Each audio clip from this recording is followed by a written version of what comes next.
არსებობს ესეთი ბლოგერი, ტაბლიაშვილი თუ არ ვწდები ხო, გვარად, მე მას არ ვიცნობ, სულ ორჯერ თუ სამჯერ ნახე მისი გამოსვლა, რომელიც იწყებს მსჯელობას.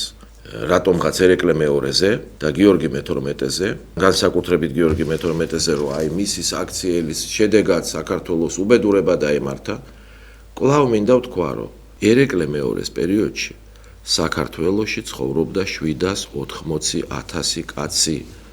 აქედან მხოლოდ 53% იყო ქართველი, ამ 53%-ში მინიმუმ 3 ან 4% სომხები იყვნენ, რომლებიც მაშინ ქართველებად იწერებოდნენ აღწერისას. და 47% ეს იყო თურქული და სპარსული მოდგმის ხალხი. ეს ერთი. ანუ პრაქტიკულად ნახევარი არ იყო ქართველები. მეორე პრობლემა იყო ის, რომ ერეკლეს დროს საქართველოს რეალურად მართავდა 21 დიდებული თავადი. 21. არა მხოლოდ ერეკლე, ან სოლომონი, ან დადიანი, ან გურიელი, 21 დიდებული თავადი რეალურად მართავდა და ვერც ერეკლე, ვერც სოლომონი ვერ აკონტროლებდა ვითარებას. ეს დიდებული თავადები მუდმივად ურთიერთქიშში იყვნენ.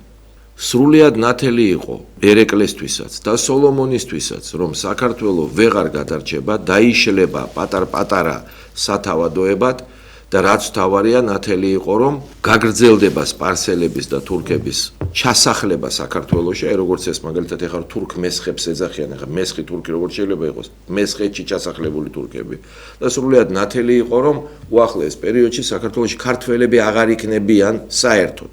ამას ხედავდნენ ისინი. და არა მარტო ერეკლე ან გიორგი მე-12, სოლომონიც, დადიანიც, თუ გურიელიც, თუ ნებისმიერი სხვა 21 დიდებულიდან 15 პრაქტიკულად რუსეთს თხოვდა დახმარებას, იმიტომ რომ საკუთარ სათავადოებსაც ვეღარ აკონტროლებდნენ. ეს იყო გააზრებული და ერთადერთი იმ დროს შესაძლო ნაბიჯი. სხვა არ იყო იმ დროს არანაირი საშუალება. მართალია რუსეთის იმპერიამ მოგვატყუა ჩვენ აიღო საქართველო მთლიანად, გააუქმა რეალურად სამეფო ძალაუფლება, ამ თავადების ძალაუფლებაც გააუქმა, მაგრამ საბოლოო ჯამში ჩვენ გადავრჩით როგორც ერი და როდესაც საბჭოთა იმპერია დაიშალა, ქართველები იყვნენ არა 414,000, არამედ ქართველები ეთნიკურად უკვე იყვნენ 4,200,000 კაცი. 4,200,000 კაცი და საქართველო ინდუსტრიული ქვეყანა იყო, როდესაც დაიშალა საბჭოთა კავშირი. კი, ჩვენ დავკარგეთ სოხუმი, დავკარგეთ ცხინვალი, ეს უდიდესი ტრაგედია, ამიტომაც გვაქვს დღეს სრული ურთიერთობა რუსეთთან, მაგრამ იმ დროს ყველა გადადგმული ნაბიჯი სწორი იყო და ჩვენ გადავრჩით როგორც ერი, მაგრამ ბატონ ტაბლიაშვილს ეს არ ესმის, ეს არის სწორედ არაობიექტურობა, მიკერძოებულობა შეფასებისას. და აქ კიდე განათლების პრობლემაც არის ბევრი ნიუანსი, რომელიც მან არ იცის.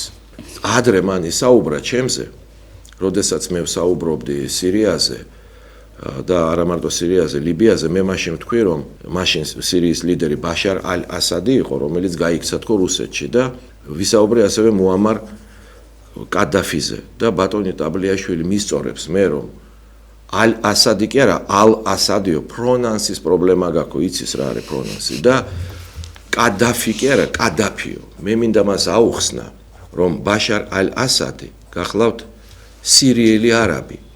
მისი მშობლიური ენა არის არაბული ენის სირიული დიალექტი და ალ-ასადი უნდა თქვათ. ეს არის ზუსტი გამონათქვამი და ადამიანის გვარი, სხვა შორის ითარგმნება როგორც ლომიძე.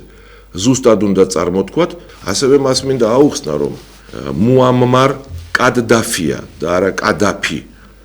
იმიტომ რომ ისიც საუბრობს, ის ბერბერია წარმოშობით, ალბათ იცის ტაბლიაშვილმა ვინ არიან ბერბერები და საუბრობს არაბული ენის ლიბიურ დიალექტზე, რომელშიც გერა ფ არ არის.